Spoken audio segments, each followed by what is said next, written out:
bagian kesejahteraan kepala desa. Saya selalu menyoroti di awal tentang kesejahteraan kepala desa.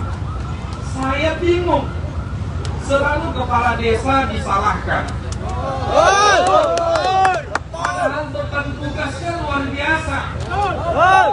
Beban tanggung jawab anggaran 1 miliar, ada 2 miliar yang harus dipertanggungjawabkan oleh kepala desa. Tapi 1 sen pun tidak boleh diambil oleh kepala desa. Saya katakan penting adanya operasional kepala desa. Karena banyak di lapangan itu Bapak Ibu kepala desa ini adalah orang yang berhadapan langsung dengan masalah. Banyak anggaran-anggaran yang harus dikeluarkan dan itu tidak ada regulasinya secara aturan. Akhirnya Bapak harus saling mensyut sini syut sana, bukan untuk kepentingan pribadi, tetapi adalah untuk membantu masyarakat. Tentu kita akan mengutuk juga kepala desa yang menyelewengkan untuk kepentingan pribadi. Tetapi fakta di lapangan, banyak kepala desa ini, bagaimana dia juga harus bisa melayani masyarakat, sementara aturan di pusatnya begitu ketat, tidak ada kemandirian bagi kepala desa untuk menganggarkan anggaran. Maka poin yang kesejahteraan kepala desa, bahkan saya katakan kepala desa ini hampir sama dengan kepala daerah, sama-sama dipilih rakyat, sama-sama punya anggaran, sama-sama punya wilayah, sama-sama punya pertanggungjawaban anggaran, sama-sama punya beban sosial. Tetapi negara memberikan hak kepada kepala desa tidak sama dengan kepala daerah. Kalau kepala daerah, kalau kita datang bertamu ke rumahnya, kue-kue itu dibeli oleh negara, dibayar oleh negara. Saya katakan kalau kita datang ke rumah kepala desa, gula untuk teh itu tidak ada anggarannya di desa.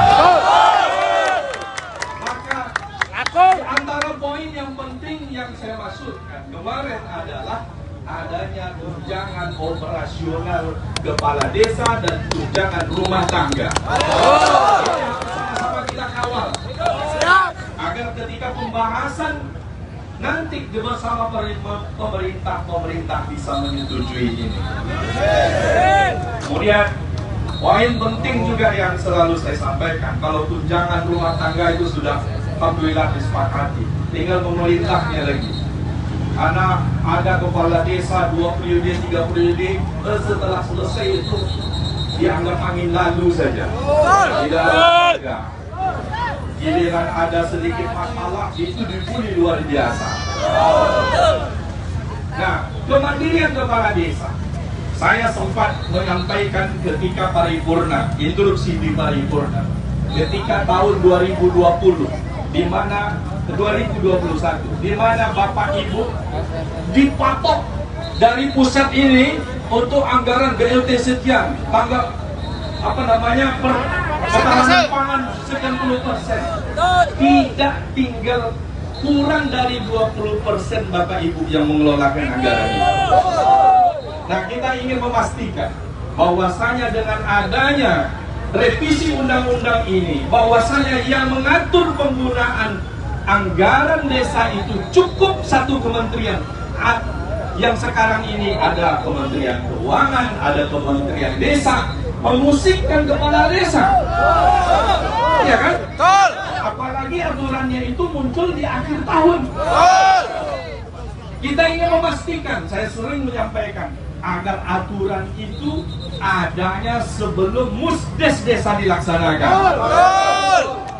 Jangan setelah kepala desa bersama perangkatnya, bersama masyarakat sudah menetapkan APBDes, tahu-tahu baru aturannya dikeluarkan. Yang kedua, kita tidak ingin membuat patok-patok persentase karena desa-desa ini beda-beda. Ada desa ini kebutuhannya A, ada desa ini kebutuhannya B. maka jangan dibuat patok rata seluruh desa. Ada kebutuhannya infrastruktur, ada kebutuhannya peningkatan ekonomi, ada kebutuhannya peningkatan pariwisata, ada kebutuhannya fokusnya kepada kesejahteraan sosial.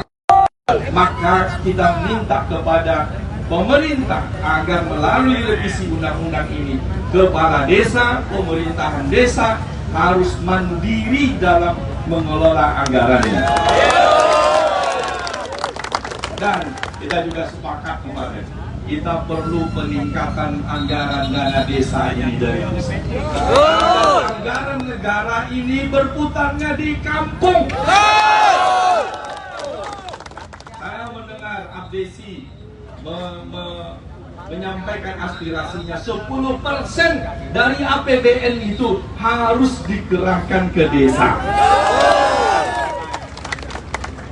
Secara prinsip kita sama-sama sepakat bahwasanya anggaran desa itu perlu ditingkatkan, dan juga tentu perlu dengan peningkatan komitmen kita untuk menjaga anggaran ini sampai kepada masyarakat, tidak diselewengkan.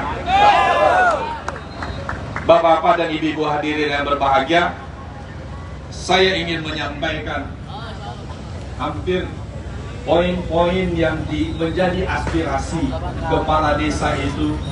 DPR RI sepakat secara umum. Bahkan saya sampaikan kemarin, memang ini bukan masuknya dalam pasal. Saya menemukan fakta, banyak kepala desa dan perangkat desa yang harus di awal tahun itu minjam ke sana ke sini. Mereka tidak cair. Nah, ini poin penting juga ingin saya sampaikan kepada kita semua. Kemarin dalam rapat kita sampaikan agar pemerintah, kepala desa dan perangkat desa ini adalah menjadi garda terdepan melayani rakyat.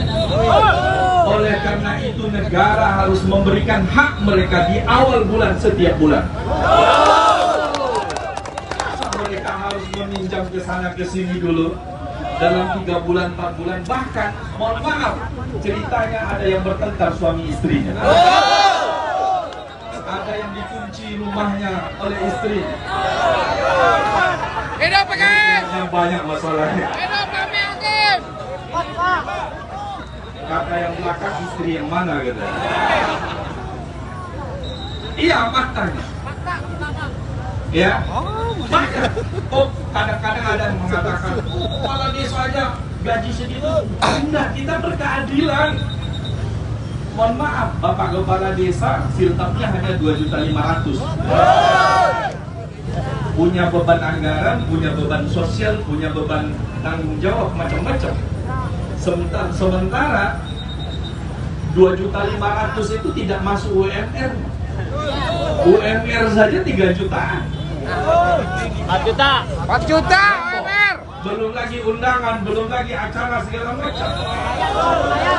Jadi Bapak dan Ibu hadirin yang berbahagia, kita ingin memastikan juga negara tidak hanya mengucurkan dana ke desa kemudian diminta pertanggungjawabannya, tetapi negara harus memberikan hak kepada kepala desa, kepada aparatur desa, kemudian bagaimana memastikan mereka menerima setiap bulan.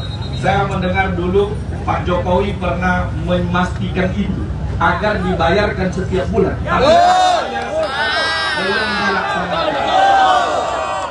Belum dilaksanakan. Maka melalui revisi undang-undang ini kita rubah nomenklaturnya nanti agar ada DAU khusus untuk gaji kepala desa dan aparatur desa ini. Jadi bagaimana kita menguatkan kepala desa? Kita bahasanya kita bangun desa untuk membangun Indonesia. Tapi bagaimana kita membangun desa kalau orang yang akan menyelenggarakan desa ini kemudian tidak kita berikan keadilan? Bukan kesejahteraan sebetulnya, tapi keadilan. Ketika mereka bekerja, berikan haknya. Begitu aturan agamanya. Jadi bapak-bapak dan ibu-ibu hadirin yang berbahagia, mudah-mudahan kita kawal bersama. Di balik kemarin hampir seluruh fraksi itu sepakat poin-poin yang menjadi keluhan, menjadi masalah selama ini. Yang menjadi catatan saya adalah bahwasanya revisi ini bukan memunculkan masalah baru, tetapi harus menyelesaikan banyak masalah. Terima kasih. Assalamualaikum warahmatullahi wabarakatuh. Aplaus untuk